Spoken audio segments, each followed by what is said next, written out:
बिस्मिल्लाहिर्रहमानिर्रहीम। अस्सलाम वालेकुम स्टूडेंट्स, आज हम intermediate part 1 physics chapter number 1 measurements इसके एमसीक्यू स्टडी करने जा रहे हैं। तो आइए हम स्टार्ट करते हैं। MCQs 1.1 the purpose of study and discoveries in physics is. Physics की दरियाफ्तें और मुताले का मकसद है। Option A the probing of interstellar spaces, खलाई जस्तजू। Option B the betterment of mankind, इंसानियत की भलाई। Option C the development of destructive technology in warfare, जंग के दौरान जो टेक्नोलॉजी डिस्ट्रॉय हो जाती हैं उनकी development. Option D development in aesthetic world, दुनिया की खूबसूरती। Correct option is B the betterment of mankind. Correct option B क्यों है?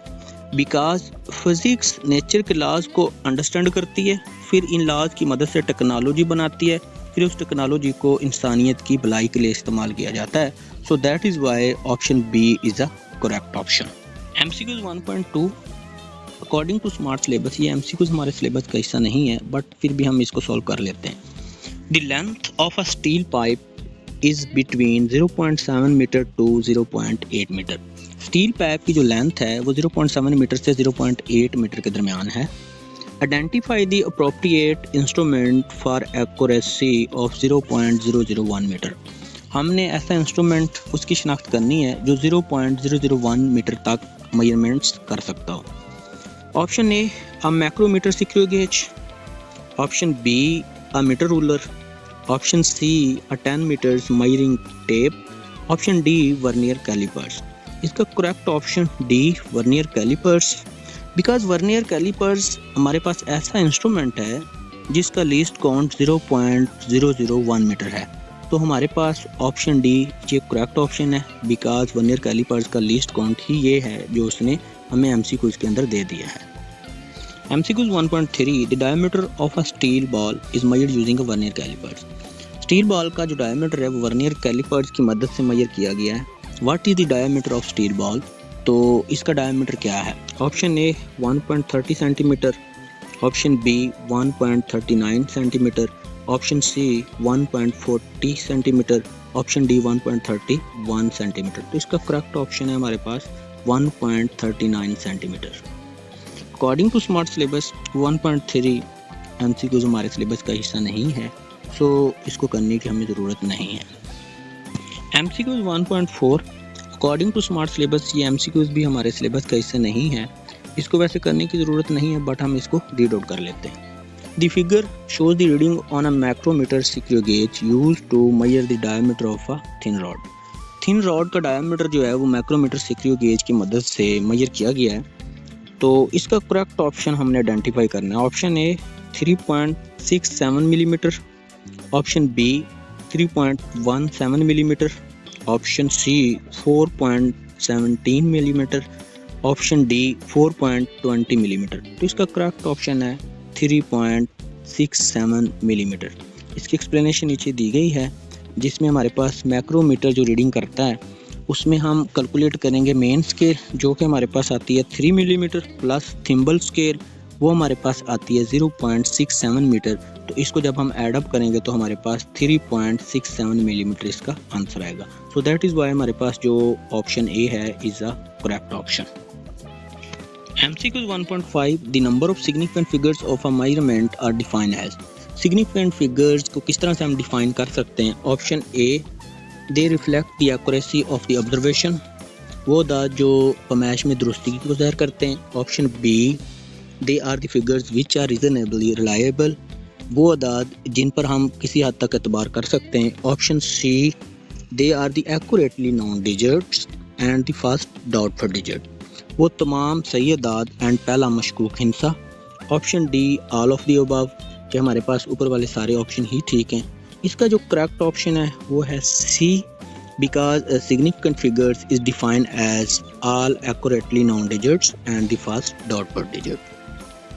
1.6 the number of significant figures in 2500.0 kg is. हमारे पास ये डिजिट्स दिए गए हैं, इनमें हमने सिग्निफिकेंट फिगर को आइडेंटिफाई करना है। Option A 2, option B 3, option C 4 and option D 5। तो इसका करेक्ट ऑप्शन डी 5। इसमें हमारे पास 5 सिग्निफिकेंट फिगर्स क्यों हैं? बिकॉज हमने ये रूल पढ़ा हुआ है कि हमारे पास सिग्निफिकेंट फिगर्स के राइट साइड पे जो ज़ीरो होती हैं वो भी सिग्निफिकेंट होती हैं। सो इस लिहाज से जब हम इसको काउंट करते हैं तो हमारे पास 5 सिग्निफिकेंट फिगर्स बनते हैं। 1.7 the sum 12 kg plus 2.02 kg plus 5.1 kg according to appropriate precision is. हमने इन तमाम का सम करना है और according to appropriate precision answer जो है वो शिनाख्त करना है। Option A 19 kg, option B 19.0 kg, option C 19.1 kg, option D 19.12 kg। तो इसका करेक्ट ऑप्शन है हमारे पास 19 kg। 19 kg करेक्ट ऑप्शन क्यों है? जब हम 12 kg, 2.02 kg एंड 5.1 kg का सम करते हैं तो हमारे पास आंसर आता है 19.12 kg। अगर हम इन तमाम सम में से सबसे लीस्ट प्रीसाइज मेजरमेंट देखें तो वो हमारे पास 12 kg आती है। तो हम अपने आंसर को इतने डिजिट तक राउंड ऑफ करके लिखेंगे। तो इस लिहाज से हमारे पास करेक्ट ऑप्शन जो है वो ए ठीक है, 19 kg। MCQ 1.8 the answer to appropriate precision for subtraction 1.126 minus 0.97268 is. हमने इन डिजिट्स को सब्ट्रैक्ट करना है और अप्रोप्रिएट प्रिसीजन में हमने आंसर को राउंड ऑफ करके लिखना है। Option A 0.15, option B 0.153, option C 0.1533 and option D 0.15332। तो इसका करेक्ट ऑप्शन बी है 0.153। एक बात याद रखें स्टूडेंट, जब हम ऐड या सब्ट्रैक्ट करते हैं तो हमने एक रूल को फॉलो करना है कि एडिशन एंड सब्ट्रैक्शन में हमने देखना है कि आफ्टर डेसिमल सबसे कम डिजिट्स किसके पास हैं, तो हमने आंसर को भी उतने ही हिस्सों तक राउंड ऑफ करके लिखना है। सो हमारे पास जो करेक्ट ऑप्शन है वो 0.153 है, बिकॉज हमारे पास 1.126 इसको अगर हम देखते हैं तो आफ्टर डेसिमल इसके पास 3 सिग्निफिकेंट फिगर्स हैं। तो आंसर में भी हम आफ्टर डेसिमल 3 सिग्निफिकेंट फिगर्स तक आंसर को राउंड ऑफ करके लिखेंगे। सो दैट इज़ वाई हमारे पास जो करेक्ट ऑप्शन है वो ऑप्शन बी ठीक है। MCQ 1.9 the answer of the product 2.8723 multiply 1.6 to the appropriate number in significant figures is. हमारे पास ये प्रोडक्ट दिया गया, इसका प्रोडक्ट लेना हमने और हमारे पास जो आंसर है उसको अप्रोप्रिएट प्रिसीजन में हमने लिखना है। तो इसका option A 4.59568, option B 4.595 and option C 4.59 and option D हमारे पास है 4.6।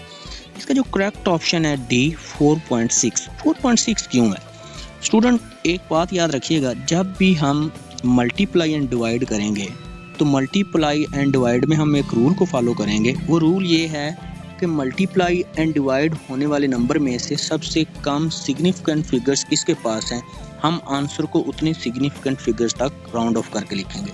सो जब हमने इन दो डिजिट्स को मल्टीप्लाई किया तो 1.6 हमारे पास सबसे कम डिजिट्स रखने वाला अदाद है। इसके पास 2 सिग्निफिकेंट फिगर्स हैं। सो हम जब इसको मल्टीप्लाई करेंगे तो इसके आंसर को भी राउंड ऑफ करके हमारे पास सिर्फ और सिर्फ 2 सिग्निफिकेंट फिगर्स वाला आंसर आएगा और वही आंसर हमारे पास ठीक होगा। MCQ 1.10 the answer to division 45.2 divided by 6.0 in appropriate significant figures. ये हमें अदाद दिए गए, इन अदाद को डिवाइड करना है और हमने आंसर को राउंड ऑफ करके लिखना है अप्रोप्रिएट प्रिसीजन में। सो ऐड एंड सब्ट्रैक्शन में तो हमने ये देखा कि आफ्टर डेसिमल सबसे कम डिजिट किसके पास हैं, तो हमने आंसर को आफ्टर डेसिमल उतने डिजिट्स तक लिखना था। बट मल्टीप्लाई एंड डिवीजन में ये रूल याद रखना है आपने स्टूडेंट्स कि हमारे पास मल्टीप्लाई एंड डिवाइड करते हुए सबसे कम सिग्निफिकेंट नंबर्स किसके पास हैं, तो हम आंसर को उतने सिग्निफिकेंट फिगर्स तक राउंड ऑफ करके लिखेंगे। सो हम जब इन फैक्टर्स को देखते हैं तो हमारे पास इसके पास 3 सिग्निफिकेंट फिगर्स हैं, जबकि 6.0 के पास हमारे पास 2 सिग्निफिकेंट फिगर्स हैं। सो हमारे पास जो आंसर होगा उसको हम राउंड ऑफ करके 2 सिग्निफिकेंट फिगर्स तक लिखेंगे। सो इस लिहाज से हमारे पास A option, B, C and D में से जो करेक्ट ऑप्शन है वो हमारे पास है 7.5। इसके पास हमारे पास 2 सिग्निफिकेंट फिगर्स हैं। MCQ 1.11 the answer to 24.4 meter multiply 100 meter and divided by 5.0 meter with appropriate significant figures is। ये हमारे पास इनसे दिए गए हैं, इनमें से हमने मल्टीप्लाई करना है और फिर हमने 5.0 से डिवाइड करना है और आंसर को हमने अप्रोप्रिएट सिग्निफिकेंट फिगर्स में देना है।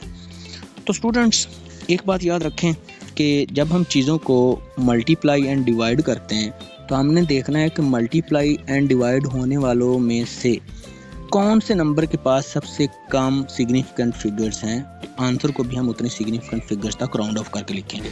तो हम सबसे पहले देखते हैं, इसके पास हमारे पास 3 सिग्निफिकेंट फिगर हैं, इसके पास भी हमारे पास 3 सिग्निफिकेंट फिगर्स हैं और इसके पास हमारे पास 2 सिग्निफिकेंट फिगर्स हैं। अब हमारे पास आंसर तो क्लियर हो गया है कि इनको मल्टीप्लाई एंड डिवाइड करेंगे तो हमारे पास जो आंसर आएगा उसको राउंड ऑफ करके हमने 2 सिग्निफिकेंट फिगर्स तक लिखना है। जब इनको मल्टीप्लाई एंड डिवाइड करते हैं तो हमारे पास आंसर आता है 488। इसको हम साइंटिफिक नोटेशन में लिखेंगे 4.88 एंड मल्टीप्लाई 10 रेज़ टू 2 और फिर इसके बाद हम इसको राउंड ऑफ करेंगे। सो राउंड ऑफ करने के बाद हमारे पास जो आंसर आएगा वो आएगा 4.9 मल्टीप्लाई 10 रेज़ टू 2। तो इसका हमारे पास जो करेक्ट ऑप्शन है वो डी है, 4.9 मल्टीप्लाई 10 रेज़ टू 2 मीटर।